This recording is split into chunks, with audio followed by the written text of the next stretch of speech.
Hey there, this is Matteo from Spotahome Milano, and today we're in Viale Col di Nana, very close to the Darsen and Dinandigli neighborhood, in order to show you a whole apartment with 2 bedrooms, kitchen and bathroom, which is located on the 3rd floor, is accessible both through the stairs and through the elevator that you can find just over there at the end of the corridor. So now, let's just go ahead and let me show you around. So this is one of the windows belonging to our apartment, and this is the door leading to it. As we walk in, we have the bathroom immediately on our right. In front of us we find bedroom number 1. And through the kitchen we access bedroom number 2. So both of the bedrooms are connected to the private balcony, which is accessible through these French doors. So we're gonna show it to you straight away. This is a fully interior apartment, as we are overlooking this courtyard, which is a private space. We also do have a bike rack just down there, as you can see, and a large set of lovely little plants.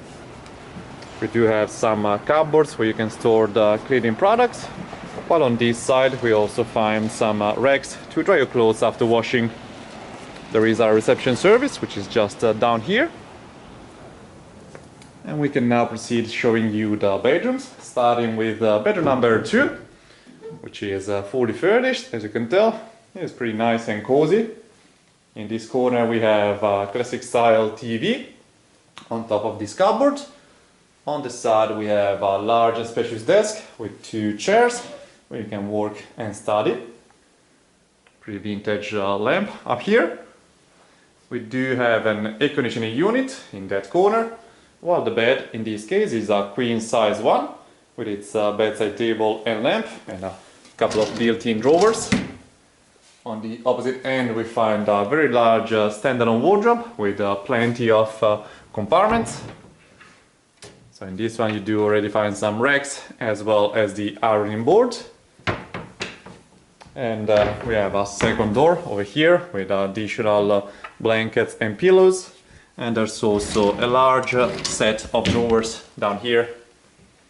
We also do find a nice armchair, a full-length mirror here on the side, and a couple of shelvings, plus some room for your shoes in this cupboard.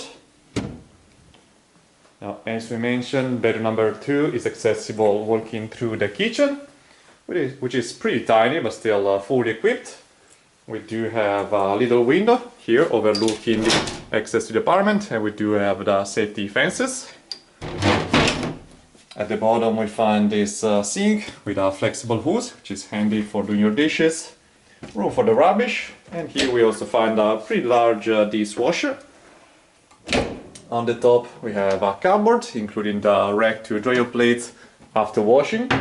While looking at the opposite end, in this cupboard we find a freezer, which is just here. There's a toaster, while at the bottom we find a pretty large fridge. We do have a little boiler for the water, the coffee machine, while in the drawers you're gonna find all the cutlery, a large set of it, which is provided with the apartment, plus some towels. In this large drawer we find all the pots, which are coming with the apartment again. Another cupboard where you can store the plates. There's a large set provided.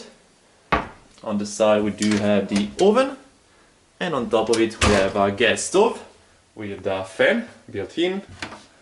Another cupboard where you can store the food and more utensils in here. And yet another one. And a third one. So plenty of space. And now turning back, we can show you the bathroom, which is still shared between the 2 bedrooms. We do have a large mirror on top of this sink, which has a cupboard at the bottom with some drawers and place to store your cleaning products. In the corner we find a box shower, which is fairly spacious. Or here at the top we have another cupboard. There is a window which is still overlooking the balcony where we came from, while behind the door we find this pretty large washing machine. It has another cupboard on top of it. You're gonna find a hairdryer already provided, as well as the iron. Looking at the bottom, we've got both of the toilets, the bathroom and bidet. And this is again just the sink with its mirror. At the entrance we do find some coat hangers. And as a final step, we can show you bedroom number 1. Just before it, we find this huge built-in mirror, which is a full-length one, so very handy. Bedroom number 1 is again fully furnished with another huge wardrobe, pretty similar to the previous one, so with the first door and the second one, which includes the pillows and blankets. At the bottom we do have the chest of drawers, and right on the side, in this case, we have a little wooden desk with its chair. We have a flat screen TV in this little corner, some decorations on the walls, and on the opposite end we have a second air conditioning unit on top of this couple of shelvings, and another large desk with 2 chairs. There is a cupboard over here with transparent doors, which you can use as a library, an extra chair, and again the bed is a queen size one with its bedside table on the side, and even this bedroom gets the access to the private balcony just behind these curtains and through these French doors. So we are again overlooking the interior courtyard. The access to our building is just over there, and just past it you have Viale Col di Dana, on which you have the tram line number 9 passing by. But generally speaking, you're super close to the Darsena and Piazza 24 Maggio, where you have plenty of public transport choices, including the tram number 10. You also have a direct connection to the city center and Duomo. You can walk to Porta Genova, where you can catch the Underground line number 2. And generally speaking, the surrounding is full of facilities, including shops and supermarkets, as well as places to hang out, especially on the Navigli. And in the Darsena, you do have plenty of events being held there. So very nice area to live in. And with this, we should do everything. So thanks for watching and see you next time. Ciao, ciao.